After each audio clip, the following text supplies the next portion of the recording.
Kabanata 1101. Anong selyo? Hindi napigil ang magtanong si Zephyr nang nakakunot ang noo. Bahagyang gumalaw ang Nine Netherbird, at dahan-daang tumunog ang isang malinaw na boses.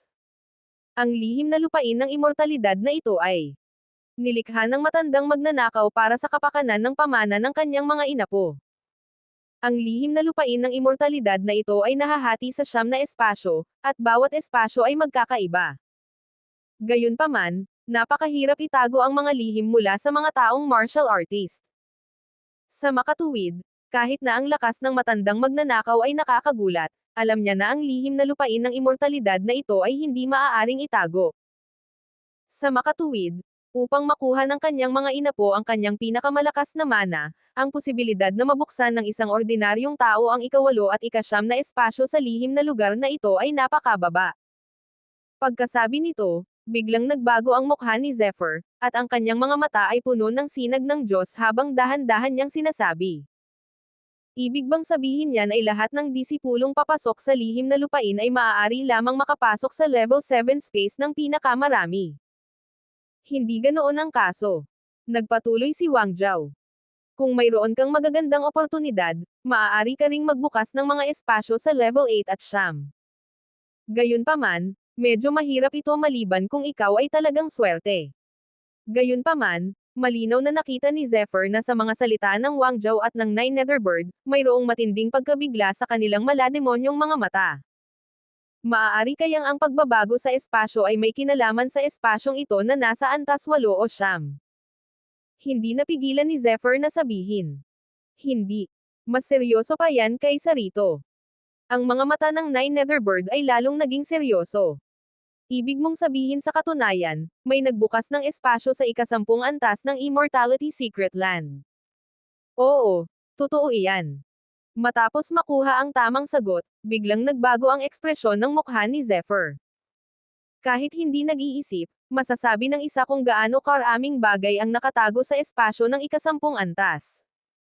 Ito marahil ang pinakamahalagang bagay sa buhay ng Immortal Emperor. Matapos mabuksan ang selyo ng espasyo sa ika-10 antas, ang espasyo sa ika-8 antas at ang espasyo sa ika-9 na antas ay ganap na magsasama at magiging isang bagong-bagong espasyo. Ito ang espasyo sa ika-10 antas. Naghagis ng isa pang heavyweight bomb ang Nine Netherbird at dahan-daang nagsalita. Kabanata 1102. Isang inapo ng Immortal Emperor. Sa di malamang dahilan, hindi maiwasan ni Zephyr na isipin ang hari ng itim na kalasag. Napaka-misteryoso ng lalaking ito. Sa simula pa lang, ramdam na ni Zephyr na siya ay napaka-misteryoso. Higit pa rito, mayroon siyang lubos na intuition. Ang Black Shield King ay dapat na ang bloodline ng Immortal Emperor. Bagamat ang Black Shield King ay hindi itinuturing na pinakamalakas sa 9 na dakilang king-level disciples, masasabi pa nga itong isang hindi kilalang hari at ang kanyang lakas ay nasa pinakamababa. Gayunpaman, nang una siyang makita ni Zephyr, naramdaman niyang mayroon itong mahiwagang aura. Maghintay. Habang iniisip ang sitwasyon noong nailigtas si Black Shield King, biglang nagbago muli ang mukha ni Zephyr. Ang aura na nakapalibot sa taong nagligtas sa Black Shield King ay halos kapareho ng sa mga masasamang cultivator. Maaari kayang ang mga masasamang martial practitioner ang talagang nakikilahok sa pagkakataong ito. Nang may sama-sama ang mga bagay na ito, lahat ng uri ng kaisipan ay nagsimulang dumaloy sa isipan ni Zephyr. Tila may espesyal na koneksyon ang mga bagay na ito sa isa't isa. Gayunpaman, nang ang lahat ay magkakasama, tila mahirap makita ang pinagmumulan nito. Gayunpaman, tiyak na may isang taong humawak sa selyo ng espasyo sa ika-10 antas at pinakawalan ito. At ang taong sumire ng selyo ay ang inapo ng Immortal Emperor. Gayunpaman, ang espasyong ito sa ika-10 antas ay produkto ng pagsasanib ng mga espasyo sa ika-8 at ika-9 na antas. Kapag nabuksan na ito, hindi ba't nangangahulugan ito na tuluyan na itong malalantad? Hindi ba't nangangahulugan ito na naibunyag na ng mga inapo ng Immortal Emperor ang mga sikreto nito? Hindi napigilan ni Zephyr na itanong ang tanong sa kanyang puso. Karaniwan, totoo iyan, ngunit sa katunayan, hindi ito kasing simple ng iniisip mo. Ang espasyo sa ika-10 antas ay isang bagong-bagong espasyo. Kapag nasira ang selyong ito, ang mga espasyo sa ikawalo at ikasyam na antas ay ganap na magkakasama, na magdudulot ng kaguluhan. Isa itong magandang pagkakataon para sa mga inapo ng Immortal Emperor, dahil tanging ang lahi ng Immortal Emperor lamang ang nakakaalam kung saan matatagpuan ang pinakamataas na mana. Mahinahong nagsuri ang Nine Netherbird, ngunit may nagliliyab na galit sa pares ng mga matang demonyo. Para dito, ang pagbasag sa mga gapos ng mga espasyo sa ikawalo at ikasyam na antas at paglikha ng isang bagong-bagong espasyo, nangangahulugan ito na ang lokasyon ng pisikal na katawan nito ay Yakmarin. Paano naman hindi magagalit yon? Ngayon, ang pinakamagandang pagkakataon mo ay ang sakupin ang pamana bago pa man matagpuan ng mga inapo ng Immortal Emperor ang kayamanan. Kumikinang ang mga mata ni Wang Zhao sa sinag ng Diyos habang nagsasalita siya. Hindi masama. Marahang tumanggo si Zephyr. Bata, tandaan mo, 100 taon lang ang kaya kong tiisin sa lugar na ito. Kung hindi ka makakagawa ng isang tagumpay sa loob ng 100 taon at hindi kayang labanan ang mga asensya ng Immortal Emperor, magdurusa ako ng malaking kawalan. Habang nakatingin kay Zephyr, mahinang sabi ni Wang Zhao. Si Zephyr na lang ang magiging pag-asa niya. Natural lang, ayaw niyang mabaigo si Zephyr. Huwag kang mag-alala, nandito na ako sa loob ng 100 taon. Puno ng kaseryosohan ang mukha ni Zephyr. Tumingin siya sa Wang Zhao at dahan-daang sinabi, napakagaan ng boses niya, ngunit ang matatag niyang tindig ay nagpapakita na hindi siya tumanggi. Kabanata 1103. Terra na.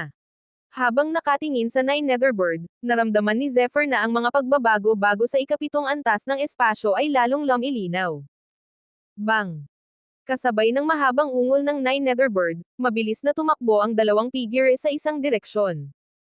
Habang nakatingin sa naglalahong mga figure ng dalawa, patuloy na kumikislap ang mga pupil ng Wang Zhao.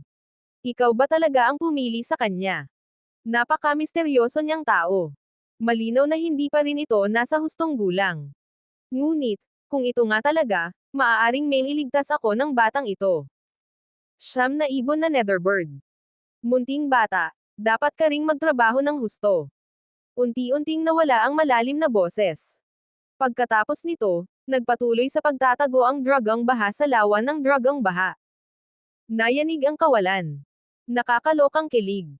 Si Zephyr, na muling nagpakita sa kalangitan, ay tumingin sa pagbabago sa kalangitan ng may pagkamangha sa kanyang mga mata.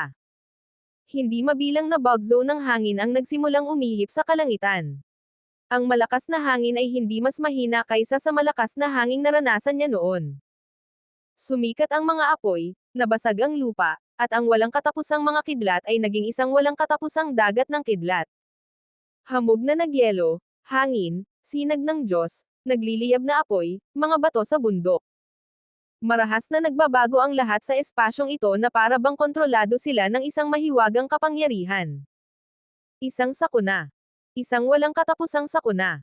Nang makita ang biglaang pagbabago sa espasyo, mahinang sinabi ni Zephyr. Malinaw na ang pagsasanib ng mga espasyo sa ikawalo at ikasyam na antas ay nakaapekto sa espasyo sa ikapitong antas. Ito ay natitirang kapangyarihan lamang. Kung talagang ilalabas ito, ang buong espasyo sa ikapitong antas ay mawawala na. Ngayon ay kailangan na nating umalis dito sa lalong madaling panahon upang hanapin ang aking katawan. Ang Nine Netherbird ay mas nababalisa kaysa kan-inuman tungkol sa pisikal nitong katawan. Boom! Tumagos ang mga durog na bato sa hangin at binalot ang sinag ng Diyos. Walang katapusang kapangyarihan ng 5 elemento, yelo, kulog, hangin na nagsama-sama. Sa loob ng ilang panahon, parang isang natural na sakuna. Dahan-daang nabuo ang mga dilaw at gininto ang pintuan sa void, at pagkatapos ay sunod-sunod na lumitaw ang mga figure. Ang mga figurang ito ay kumikislap ng may walang hanggang kamahalan, may dalang walang kapantay na momentum, o parang kidlat na sumisilip sa mga ulap. Wala sa kanila ang mga simpleng tao. Sa isang espasyo, bahagya kong naaninag ang isang gintong pinto at dahan-daang bumukas. Pagkatapos, isang payat na figure ang lumabas. Kumikinang ang mga mata ng lalaki at tumangala sa langit na may kaunting liwanag na parang dugo. Nang imulat at ipikit niya ang kanyang mga mata, ang mga ito ay kasing talas ng 2 matalas na banal na espada.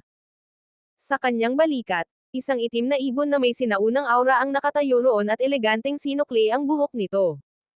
Sila ay sina Zephyr at ang siyam na ibon sa lupa. Habang nakatingin sa espasyong kinaroroonan niya, seryoso ang mukha ni Zephyr, at may buntong hininga sa kanyang mga mata. Matapos maghanap ng ilang sandali para sa Nine Netherbird, sa wakas ay nabali nila ang mga kadena ng ikapitong antas ng espasyo at nakarating sa bagong espasyong ito. At ito ang bagong silang na espasyo sa ikasampung antas. Tumingin siya sa malayo. Gamit ang paningin ni Zephyr, malinaw niyang nakita na maraming gate sa lugar na iyon. Mukhang napansin din ng maraming tao ang susi nito dahil sa paglitaw ng espasyo sa ikasampung antas ngayon. Kaya naman, mukhang maraming tao na ang pumunta sa espasyo sa ikasampung antas. Habang nakatingin sa Nine Netherbird, sabi ni Zephyr. Kabanata 1104. Tama. Kapag lumitaw ang espasyo sa ikasampung antas sa pagkakataong ito, masasabing kumakalat na ang aura nito sa buong Immortal Secret Land. Gayunpaman, ayon sa ebolusyon ng iba't ibang antas, iba ang epekto. Tumango ang Nine Netherbird at sinabing, habang dumarami ang mga tao, mas titindi ang kompetisyon. Mas mabuting magmadali tayo at hanapin ang tunay na pamana na iniwan ng Immortal Emperor. Naging mas malinaw kay Zephyr ang tindi ng problema at sumigaw ito sa malalim na boses. Oo. Habang nag-uusap ang dalawa. Bigla, isang figure ang mabilis na lumitaw sa ere. Isang napakalaki at walang kapantay na sinag ng Diyos ang lumabas mula sa figure ng lalaking ito, at mayroong isang dakilang kamahalan at malalim na kapangyarihan sa paligid niya. Bawat galaw niya ay nagpapakita na ang lakas ng taong ito ay pambihira. Gayunpaman, sa sandaling lumitaw siya. Isang malakas na hangin na singkapal ng braso, na parang kadena sa kalangitan, ang hamampes patungo sa kanya ng napakabilis. Paf! Kaagad, lumipad ang dugo kung saan-saan. Sa isang iglap, naputol ang kanyang katawan dahil sa malakas na hangin. Mamatay. Isang disipulo na may lakas ng isang hari. Hindi napigilan ni Zephyr ang mapabuntong hininga sa kasawiang palad ng lalaki. Isa itong disipulo sa antas ng hari. Karaniwan, isa siyang eksperto, kahit sa mga akademya. Ngayon, ang kanyang katawan ay winasak ng malakas na hangin at ang kanyang sigla ay nawasak. Ito ay sadyang hindi kapanipaniwala. Whoosh! Sa sandaling namatay ang eksperto, may nakatuklas sa kanyang sitwasyon. Sa isang iglap, narinig ang tunog ng pagpunit ng langit. Kahit na ang disipulong ito ay hindi naman talaga isa sa siyam na disipulo sa antas hari, taglay pa rin niya ang lakas ng isang disipulo sa antas hari. Tiyak na maraming kayamanan sa kanyang katawan. Kaya naman, nang siya ay mamatay, nakakuha siya ng maraming atensyon. Lumayas ka. Akin ito. Isang mahabang alulong ang biglang narinig. Biglang yumanig ang langit. Isang kamay, parang palad ng isang tunay na dyablo, ang mabilis na bumukas kasabay ng mga manipis na hangin na parang malansa. Ang kamay na ito ay sadyang dominanti kaya't lumipad ang lahat ng figure na malapit sa katawan ng eksperto. Sa sumunod na sandali, isang matipunong figure ang lumitaw. Ito ay isang malaking tao. Nakasuot siya ng itim at malambot na baluti at itim na balabal sa kanyang likod. Nakatayo siya roon na may nagbabantang layuning pumatay. Ang kanyang cultivation ay nasa antas ng espiritu, at mas mahina siya kaysa kay Sikong Jiuzi. Gayunpaman, dapat ay mas malakas siya kaysa sa White Bone King. Tiningnan siya ni Zephyr at nakita niya ang tunay nitong lakas. Ang taong ito ay hindi isa sa siyam na disipulo sa antas ng hari. Malinaw na isa siyang eksperto. Ang siyam na disipulo sa antas ng hari at ang siyam na disipulo sa antas ng emperador ay masasabing pinakamakapangyarihan sa 18 disipulo. Gayunpaman, maraming disipulo ang may lakas sa pakikipaglaban na hindi mas mababa sa kanila. Halimbawa, ang lakas sa pakikipaglaban ni Sikong Jiuzi ay sapat na upang hamanin ang isang disipulo sa antas ng emperador. Bukod dito, napakaraming sinaunang pamana at kayamanan sa lihim na rehiyon, kaya hindi imposible para sa kanila na mabilis na lumaki. Ganito talaga ang taong ito. Dapat ay may malaking oportunidad ang taong ito. Ito ang dahilan kung bakit siya naging ganito sa sandaling ito. Ikaw ibigay mo rin ang mga kayamanan mo. Matapos kunin ang lahat mula sa disipulo, Nagpumilit pa rin ang lalaki at sumigaw sa grupo ng mga taong tumatawid sa void. Kabanata 11:05. Ano? Masyado kang mapang-api, ako nga. Bang! Katulad ng pagsigaw ng isang disipulo ng hindi nasisiyahang damdamin, biglang bumukas ang isang kamay. Malinaw ang kanyang 5 daliri at ang mga marka sa mga ito ay daan-daang beses na mas marami kaysa sa isang ordinaryong kamay. Sa isang iglap, tumawid ito sa kalangitan na parang isang malaking bundok at marahas na tumama sa disipulo. Nadurog ang disipulo bago pa man siya makasigaw. Ang disipulong binugbog ay kalahating hakbang patungo sa espiritu. Sa ganoong lakas at paglilinang, hindi niya kayang tiisin ang kahit isang galaw ng kanyang mga kalaban. Siguro ay nakakuha ang lalaking ito ng isang uri ng makapangyarihang at kakaibang kasanayan, kaya naman napakagaling niya sa oras na ito. Bahagyang iginalaw ni Zephyr ang kanyang mukha at sinabi sa mahinang boses. Ang palad ay parang kamay ng langit, hindi mapipigilan. Malinaw na hindi ito isang ordinaryong natatanging kasanayan. Sa sandaling ito, sa harap ng makapangyarihang poster ng lalaking ito, ang mga katawan ng ilang taong naruroon ay nanigas din ng ilang sandali. Ang pagpatay sa isang kalahating hakbang na spirit expert sa isang galaw ay sapat na upang takutin ang lahat. Sa harap ng isang makapangyarihang tao, ang tanging magagawa ng lahat ay sumuko sa kalungkutan at galit. Yung batang yon, isa siyang B* star ng agility. Pumunta ka rito. Biglang nagmulat ang mga mata ng matipunong lalaki, at agad niyang natano si Zephyr sa di kalayuan. Wala tayong oras para pansinin ang ugok na to. Tara na. Pagpupumilit ng siyam na ibon sa lupa. Oo. Tumanggo si Zephyr at piniling huwag siyang pansinin ng direkta. Habang tumatakas siya, mabilis na itong lumipad pasulong. Bata. Ang lakas ng loob mong tumakbo. Hindi niya inaasahan na isang ordinaryong tao sa agility na tulad ni Zephyr ang maglalakas loob na baliwalain siya. Nagngingit-ngit siya sa galit at ikinumpas ang kanyang kamay. Dumagundong. Sa isang iglap, isang bundok ang sumabog sa kawalan. Malinaw ang 5 daliri at naglalabas ng walang kapantay na aura ng pagsupil. Nakabitin at gumagalaw ang mga ito habang walang awang idinidiin ang katawan ni Zephyr. Ang batang it ay talagang nanliligaw ng kamatayan. Humph! Pwede namang pumunta rito ang isang junior sa agility, pero hindi siya ganoon kaswert. Tama. Sinusubukan niya ang kamatayan. Ang mga taong masunuring nagpakita ng kanilang mga kayamanan ay pawang nagpakita ng paghamak. Sa kanilang palagay, si Zephyr ay tiyak na mapapahamak. Sa harap ng malaking palad, bahagyang nanlamig ang mukha ni Zephyr, ngunit hindi siya umiwas. Patuloy siyang sumugod na parang hindi niya pinansin ang malaking palad. Boom! Habang inaakala ng lahat na mamamatay si Zephyr, isang nakakatakot na enerhiya ng dugo ang biglang lumabas mula sa katawan ni Zephyr. Ang espiritual na dugo ay parang isang banal na haligi na kulay dugo na pumuno sa kalangitan. Isang malaki at mabangis na kamao ang pinakawalan ni Focus. Magwala ka. Isang malakas na tunog ang lumitaw mula sa manipis na hangin. Tila nabuo mula sa isang bulalakaw ang kamao ni Zephyr. May taglay itong nakamamatay na aura habang walang awang dinudurog ito. Boom! Kumislap ang anino ng kamao at lumitaw ang isang malakas na marka ng kamao.